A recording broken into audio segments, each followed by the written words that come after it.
Assalamualaikum warahmatullahi wabarakatuh. Perkenalkan, nama saya Faizatul Hajariyah dari Prodi Manajemen Bisnis Syariah. Nah, pada pertemuan ketujuh kali ini saya akan menjelaskan tentang perencanaan pasar. Pada slide yang pertama itu akan menjelaskan tentang apa sih itu perencanaan pasar. Nah, perencanaan pasar dalam industri jasa modern adalah keberhasilan perusahaan. Tidak lagi hanya ditentukan oleh kemampuan menyediakan layanan, tetapi oleh kemampuannya sendiri, yaitu kemampuan menciptakan pengalaman pelanggan yang menyeluruh melalui perencanaan pasar yang strategis.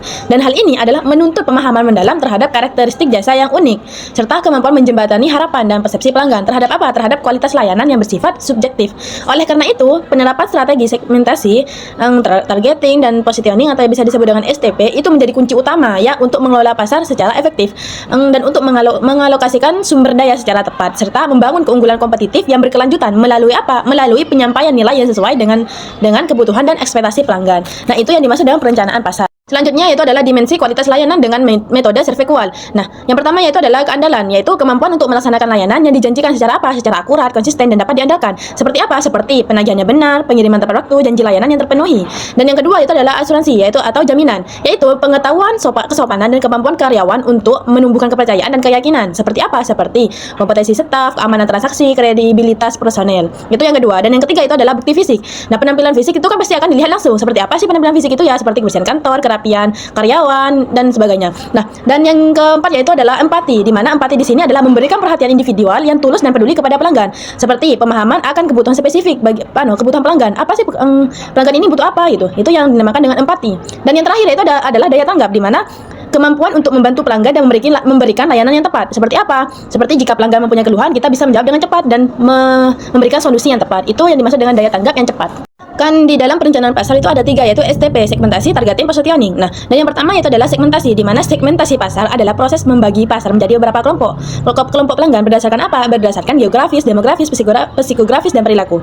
Agar perusahaan lebih mudah memahami kebutuhan pelanggan dan menyesuaikan layanannya. Tujuannya untuk apa? Untuk menentukan target yang tepat dan meningkatkan kepuasan pelanggan agar membuat efek. Kedua yaitu adalah targeting pasar, di mana targeting adalah proses memilih segmen pasar yang paling potensial untuk dilayani dengan mempertimbangkan ukuran dan keuntungan segmen, tingkat persaingannya, kesehatan sumber daya perusahaan, serta kesiapan operasionalnya. Tujuannya untuk apa? Agar perusahaan dapat fokus dan efisien dalam menggunakan sumber daya. Strateginya itu meliputi seperti semua pasar, beberapa segmen, dan satu segmen khusus sehingga perusahaan dapat meningkatkan efektivitas pemasaran dan keuntungannya. Itu yang dimaksud dengan targeting pasar. Yang ketiga yaitu adalah positioning, di mana positioning ini adalah proses menanamkan citra atau keunggulan produk di benak pelanggan agar berbeda dari pesaing dengan fokus apa? Dengan fokus pada membangun kepercayaan dan nilai. Dan hal ini dilakukan melalui diferensiasi seperti fitur, manfaat, proses layanan, dan simbolik. Nah, ini yang dimaksud dengan positioning. Strateginya bisa berupa positioning fungsional, yaitu manfaatnya nyata, simbolik, dan lainnya itu, sehingga perusahaan memiliki identitas yang jelas dan mudah diingat oleh target pasar atau disebut dengan mudah diingat oleh pelanggan gitu. Itu yang dinamakan dengan positioning pasar.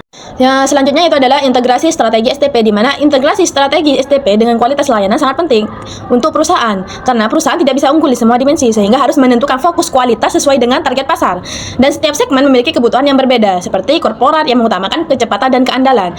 Jika strategi ini tepat, maka akan meningkatkan kepuasan, loyalitas, dan pembelian ulang, bahkan membuat pelanggan bersedia membayar lebih. Hal ini juga didukung oleh standar seperti ISO 90001 serta regulasi seperti SPM dan SNI yang menjaga kualitas layanan tetap konsisten.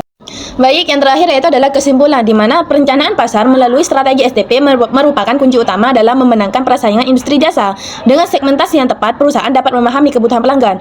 Melalui apa? Melalui targeting perusahaan. Nah, jika targeting perusahaan dapat fokus pada pasar yang paling potensial, dan melalui positioning, perusahaan mampu menciptakan citra yang kuat dan berbeda di benak konsumen. Jika didukung dengan kualitas layanan yang baik, maka akan tercipta kepuasan, loyalitas, dan keunggulan kompetitif yang berkelanjutan. Baik, terima kasih. Jika ada kesalahan dari penjelasan saya dari awal sampai akhir, saya mohon maaf yang tiada batasnya. Assalamualaikum warahmatullahi wabarakatuh.